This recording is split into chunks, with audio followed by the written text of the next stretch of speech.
Most people think that gratitude is a feeling or a reaction solely as a result of something good happening.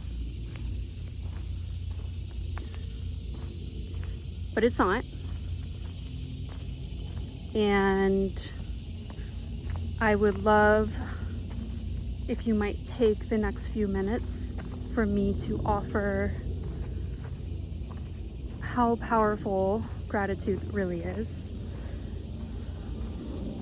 I have in a separate video how it has dramatically shifted my life in more detail. But gratitude is absolutely a choice.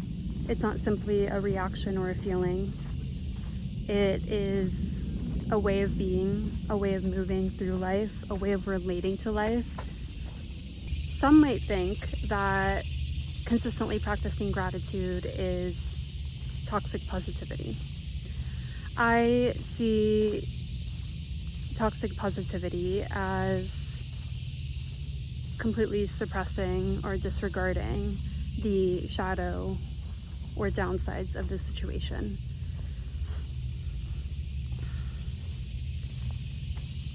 Embodying the frequency of gratitude, from my perspective, is absolutely not that. Gratitude is recognizing both truths at once. So it acknowledges the pain and the downsides. However, it's saying, while there is deep pain, despair, hurt, fear, there is still always something to be grateful for.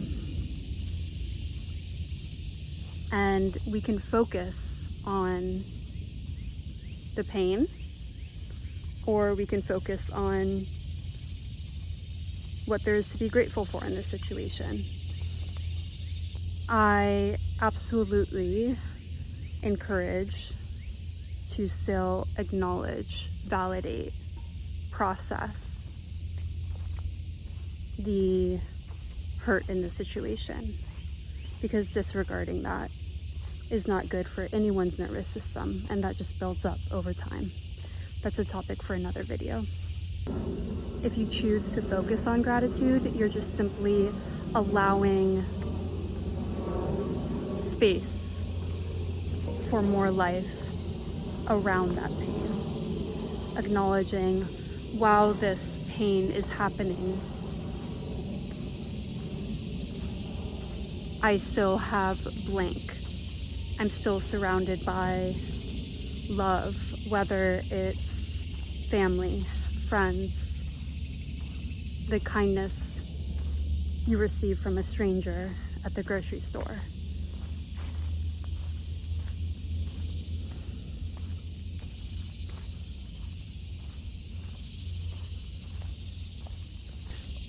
You know the classic saying, where focus goes, energy flows?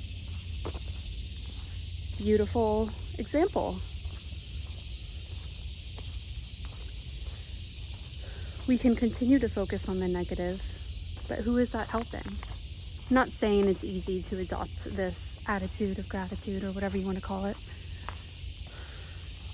It takes a consistent practice. You can be grieving and still thankful for the love that you still have around you despite that loss. You can be in deep physical or emotional pain and still appreciates the sunset at the end of the day. While there's always something to grieve, there's always something to be grateful for. When gratitude is practiced consistently, it starts to rewire our brain and thus how we experience life. And there's science to back this up. Practicing gratitude activates the brain's reward centers. It boosts serotonin, dopamine. I forgot to include an imperative point, which is that yes, practicing gratitude is scientifically shown to improve your mood, but even better if practiced consistently, you're training your brain to shift its default settings, which by default, we're wired for survival mode. And it shifts out of that to train your brain to look for the positive by building new neural pathways. And I have seen or experienced this myself. I will not get into that right now, but I do share my story about my relationship with gratitude in another video. And that story helps highlight why I'm so passionate about this subject. What does a gratitude practice even look like? So for me starting off, I wrote down, it was about 4 to 5 gratitudes every day. Gratitude can also look like saying your gratitudes out loud. What I did at one point on the way to a job that I did not particularly like and was stressing me out quite a bit, I would yell my gratitudes in the car on the way to work, at least 10. Not with anger, but just like so I could hear, you know? So I could hear and feel it in my body. You can also do a gratitude jar. Get a little glass jar or cup, pieces of paper, write one thing you're grateful for every day, put it in the jar. Then look at it at the end of the month. As well, you could take a gratitude walk. Go outside, say thank you to yourself for, or not necessarily to yourself, like you can say it out loud or in your head, for everything you passed on your walk. From the leaves on the trees, to the trees, to the steady ground beneath you, the vegetation that is sustaining life around you, the sound of trickling water. If you're not surrounded by nature like this, there is the fresh air.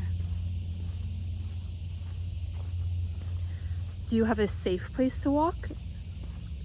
That's a huge thing to be grateful for.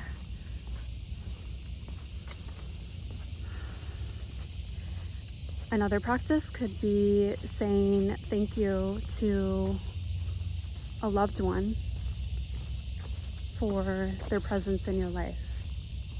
Aim to do that every week.